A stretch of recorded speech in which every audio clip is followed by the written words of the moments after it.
I will be the nominee for my party, Chris. That is already done, in effect. There is no way that I won't be. You said earlier tonight about Donald Trump, this is a man who does not have the demeanor, does not have the policy background, or the ideas to become the president of the United States. So absolutely. Staying in this race, aren't you effectively making it harder for the Democrats to beat the man who you say would be so bad? She gave him Oregon, conceded that to him. He won.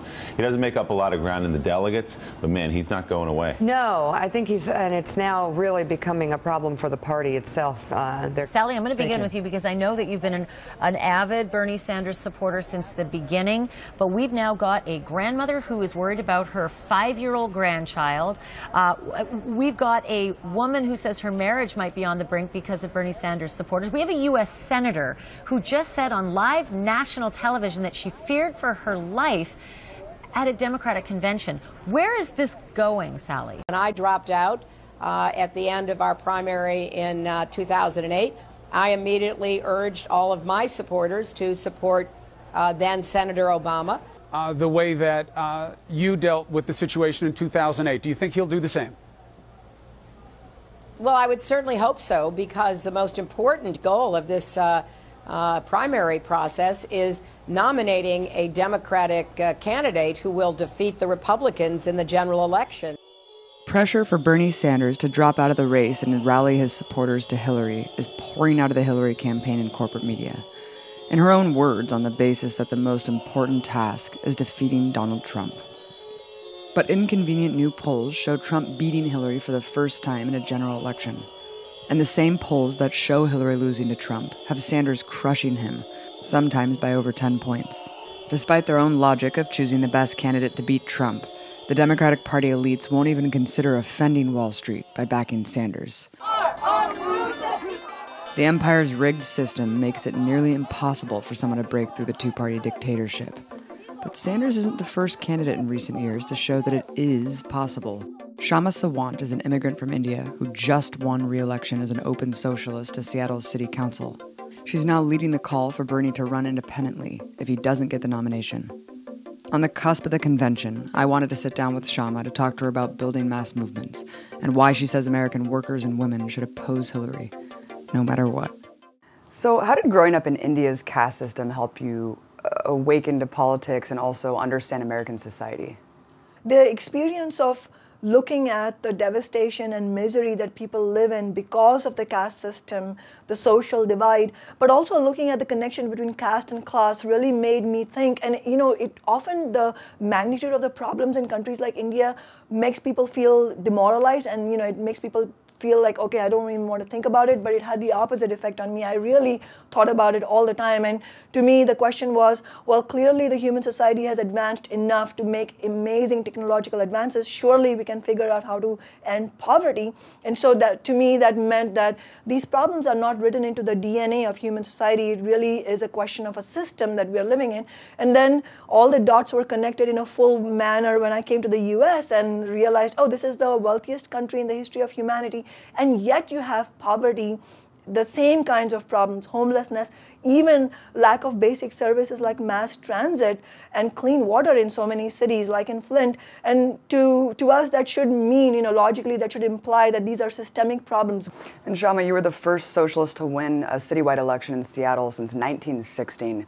What do you think your enormous support, as well as the Bernie Sanders movement, signifies in a country that pretty much has had its unofficial religion be anti-communism for decades? We have an entire new generation in America that did not grow up in the Cold War era, but on top of that is living the fruits of what capitalism really brings, which is, even though the labor movements fought for a sliver of benefits to the working class, those those real, those substantial gains are now disappearing, and the younger generation today in America is going to be the first one that's worse off than its parents' generation. People are starting to wonder, what is the system offering me? I was told to put my head down, work hard, do everything correctly, and I would get my little piece of the American dream, correct? Well, no, wrong. You don't get your piece of the American dream. Those who get all the lion's share of the wealth are those who own trillions of dollars, many of them stashed away in Panama and other offshore heavens like we saw. And so what we are seeing through our victories by Socialist Alternative in 2013 and 2015, getting re-elected as an open socialist in defiance of the Democratic Party in Seattle, really showed that there's a huge openness for independent left politics. And when we won, many people said, well, that's Seattle, Seattle is unique. Well, we said, no, that's all across America. And Bernie's message of a political revolution as an open socialist has resonated in the heartland of America. He has shown that all of America is really awakening. Consciousness has moved so forward. People are itching for a fight back against the domination of corporations and Wall Street. You've been a leader in the Fight for 15, which is the nationwide movement mobilization of low-wage workers to demand $15 an hour living wage. There's two sides to this issue, of course. The fear-mongering about how the economy is going to collapse. Businesses are going to shut down. Jobs are going to disappear. Then there's the other side that points out people cannot live for less than $15 an hour. Can you debunk this opposition argument and explain why this is such an important issue? Yeah, like you said, Abby, there was everything from small problems to all the way to the apocalypse of Seattle if we passed $15 an hour. And of course, as you said, there's no basis in reality to this. And we carried out a lot of messaging, communication to workers themselves who were worried because they were hearing these stories, false stories. And we said, look, economists have studied this for decades all across the country. Every minimum wage increase has been studied by the labor economists at UC Berkeley in a meta-study of 1,500 different studies, and it shows that there's no statistical significant impact on employment. There's no joblessness, there's no shutting down of businesses or anything. And we explain that if small businesses struggle under capitalism, and they do, it's not because workers are being overpaid. Actually, workers are getting poverty wages. The reason small businesses struggle under capitalism is because this is not a system for the mom and pop store. This is a system that favors behemoths like Amazon and Walmart and Microsoft and Google. It is not for your neighborhood coffee shop. And really, your neighborhood business will do better if the workers around them have a little bit of extra discretionary income. But I followed all of these arguments up by also talking about a more fundamental issue, which is this, is that hypothetically, just think for a moment, if it was indeed true that this economy was about to crumble, if the poverty-stricken workers were lifted up just a little bit, then what on earth are we defending? If that was indeed true, then this economy is completely indefensible, and we should not be wasting a breath on this, and we should be talking about something different. And let's talk about big businesses fighting tooth and nail, because I know even in Seattle, when that monumental measure was passed, the Restaurant Association, all of these lobbying groups really fought to force this capitulation of the measure. Talk about the challenges that you've faced within the system. Yeah, absolutely. The Restaurant Association, the Hotel Association, and many other big businesses really went to war. That's not the story they'll tell you, because now it's passed and now they want the narrative. A completely false narrative. And the mayor of Seattle is going around offering this false narrative that somehow, good sense prevailed. We all want the same things. Big business and labor came together and we carved out a sensible compromise to avoid class warfare. Well, the narrative is wrong, and the logic is also completely turned on its head according to big business and their corporate, political representatives. In reality, let's step back. Capitalism is class warfare against the vast majority of human beings who go to work every day, break their backs working to make profits for the big business owners and get very little to show in return. But also what we saw through the experience of the struggle of 15 was that many people started out thinking, well, we're not asking for much. So I think big business would accept it. We're not asking for a lavish wage, it's just 15. But the experience of struggle, like the struggle for $15 an hour, teaches us as part of our movement that doesn't work that way. The reason big business will fight, even if when you're asking for something very small, is because they understand, as should we, that if we get the experience of winning our political demand, as small as it is, the experience of winning empowers us to keep going forward. You have to win by the fact that you build your forces and you change the balance of forces, which is what we did. Big business fought, but we changed that balance of force by the force of our movement, by the fact that by the end of the day, 80% of Seattle was saying, yes, we absolutely want 15 and you better pass it. You know, of course, it's changed the national conversation so much that even Hillary Clinton has said that she supports the fight for 15. Does she? You know, she has, the hashtag Witch Hillary, because she's been very, like a chameleon, she, every time she sees the momentum towards a particular political demand, she'll say, yeah, actually I'm on that side. You know, she started out her career by being a fierce advocate for devastating trade deals like NAFTA, and now she's like, I'm rethinking TPP. You know, maybe we need to be careful about what we pass. The same with 15. All along, she has gone around saying, no, $12 an hour is the right wage, and states can do their own thing. But because 15 has caught the imagination of America, working people all across America are saying, yes, we want 15. And so now Hillary's back is against the wall. She's trying to get the support of her base, of the Democratic Party base, not her base, but really Bernie's base. And she's trying to say, well, I supported 15 all along. At the New York State debate, I was watching this debate live. She had the nerve to lie through her teeth and said, I always supported the fight for 15 in Seattle, it made me sit up and said, wait a minute, I was there. This did not happen.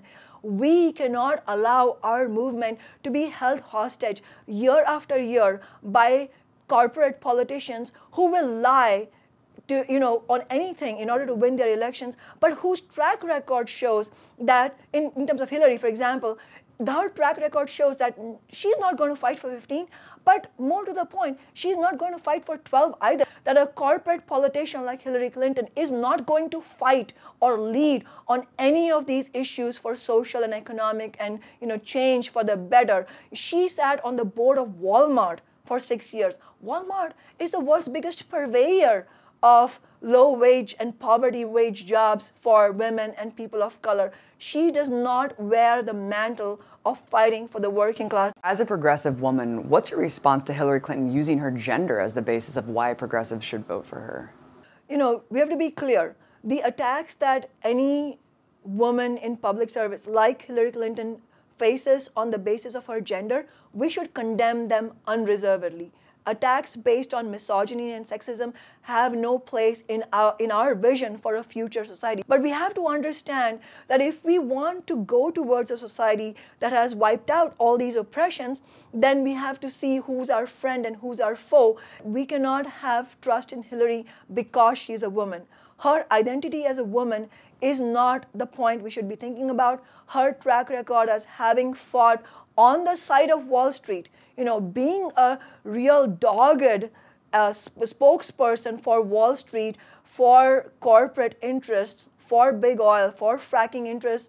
That's the point, because it's that framework that allows for the gender pay gap to perpetuate. We should have ended the gender pay gap by now, but now it's really wide.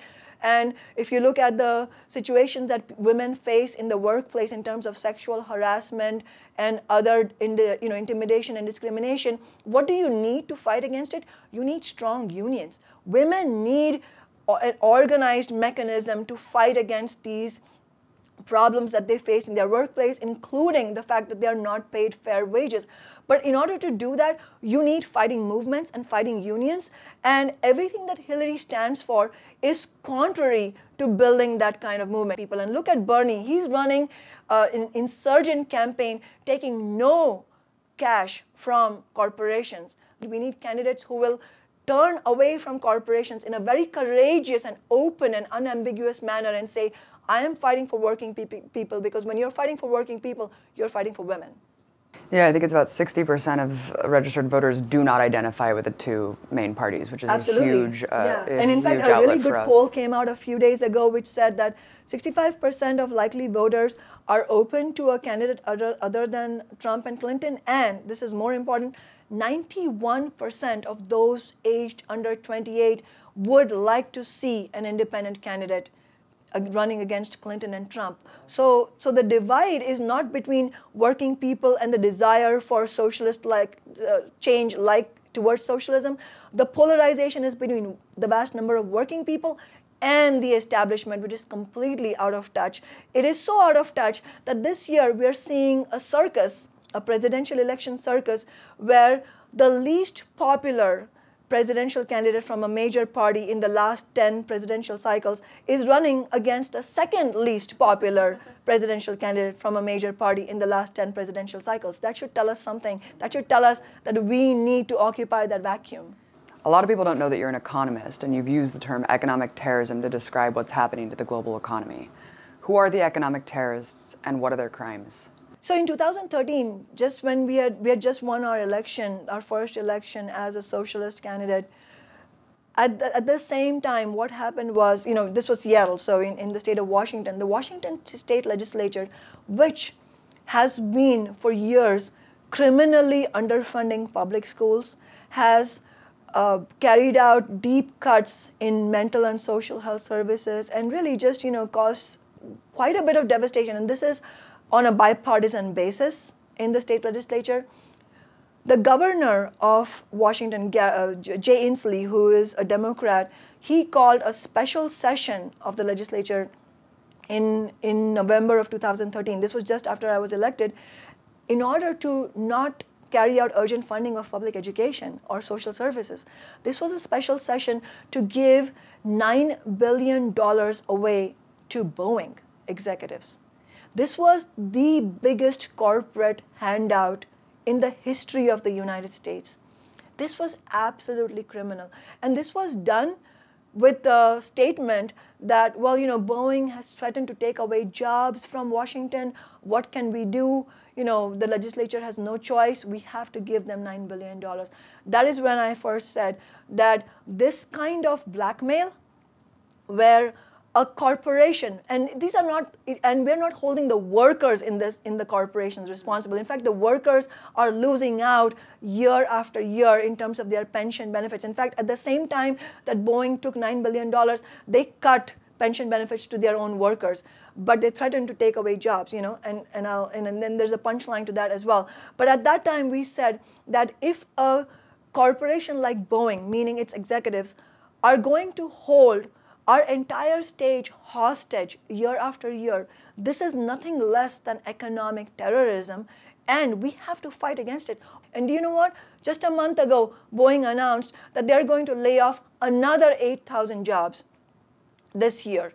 So the point being, and again, I can speak as an economist here, is that the way the global system of capitalism works is that as long as the capitalist class has the opportunity to produce their products and make profits by giving a lower wage to another section of the global workforce, they will move jobs. As long as they can, they will do it. And so for decades, what we're seeing is, under capitalism, a systematic and worldwide race to the bottom for workers, while more and more and more unimaginable trillions of dollars flowing into the coffers of the top 0.01%. We should absolutely fight against the moving of jobs overseas, but we have to have an internationalist argument against it, not a nationalist argument, because we can't be against the right of Indian workers, for example, to have jobs. What we should be against is the pillaging of the global economy by the elite. And we all working people everywhere deserve decent living standards. But the only way to achieve that is to fight against, as you said, the economic terrorism of big corporations. And it's incredible that the politics of fear is what maintains this economic terrorism, just like it maintains the two-party dictatorship. Right. You've endorsed Bernie Sanders, but you're also circulating a petition right now calling on him to run as a third-party candidate if he doesn't win the nomination. You write, you're fighting to win, we support you. If billionaire interests block you from winning the Democratic nomination, we urge you to continue the political revolution by running independently of the Democratic Party rather than endorse Hillary Clinton. Of course, you're also calling him to choose to run independent or join Jill Stein on the Green Party ticket. Why do you argue that these are the only options for the success of the movement? At every step of the way, the Democratic Party establishment has tried to marginalize Bernie Sanders. The media establishment went from, giving him a total blackout, not writing about him at all, to really going on an assault on him, like they did in New York State before the New York primary. So, and we can see the Democratic Party establishment going to every length possible to make sure that he does not win in any way a position that would make him a contender for the Democratic Party nomination. And it's not just this election cycle, though. The reason Socialist Alternative urged him to run as an independent is because decades of evidence shows that while there are real differences between the Democrats and the Republicans, overall, the impact of having two parties that are bought out by Wall Street implies that Wall Street has two parties, but there's no political representation for working people. If you look at even questions like marriage equality, where people are, it might be tempting for people to think, well, there is a real difference between Republicans and Democrats. Yes, there is. The bigoted version of rejection of the gay community comes from sections of the Republican Party, but at the same time, the Democratic Party establishment in no way led on the question of marriage equality or gay rights in general. And not only that, until 5 years ago, Hillary Clinton could not bring herself to say positive things about marriage equality, because what happens is that when you're beholden to an establishment and the status quo, you will always choose your words and your actions based on political calculations as to which side your bread is buttered as far as the corporations are concerned. And we cannot have a movement which comes to a standstill every time there's a presidential election year. It makes no logical sense to say, yes, I agree with the idea of a political revolution, but for now, this year, can we hunker down and support a Hillary Clinton who is the complete epitome of everything that has failed in our economy. And in fact, what shows in the last 5 decades is that there has been a rightward shift by both the Republicans and the Democrats. So that is why, logically speaking, if we want to fight Donald Trump, then it doesn't make sense to support a corporate candidate like Hillary Clinton, because that whole process only perpetuates that shift to the right. And we have to keep building our movement away from the right to the left. And if we are to do that, then it's antagonistic to our movement to support Hillary Clinton in any manner. If Bernie Sanders was to run with Jill Stein on the Green Party ticket, it would be nothing short of a political earthquake. They would have helped begin a groundswell of support, not just for themselves as independent candidates, but for the idea of an independent party for the 99%, which is what we really need. If he does endorse her, which he said that he would already, what is your advice to his supporters who know that they can't morally vote for someone like Hillary Clinton? I mean, she's arguably the most right-wing, neoconservative, hawkish Democratic candidate we've seen. For somebody who wants to help build a movement, it's mistaken completely to then say that, okay, now I'm asking you to support a candidate who stands for everything that you hate, which is why you supported me. You know what I'm saying? So for people who are supporting Bernie, it makes no sense for them to support Clinton, because the reason they're supporting Bernie is because they don't like Hillary. This is not about Bernie Sanders.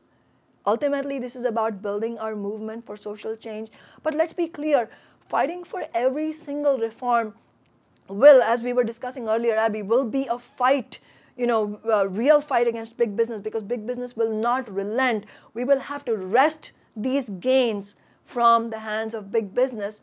And what that does is the experience of fighting for reforms really starts to clarify in people's minds that this is what we're up against. We're up against a system that denies us basic living standards and will always do so unless we fight for a fundamental shift.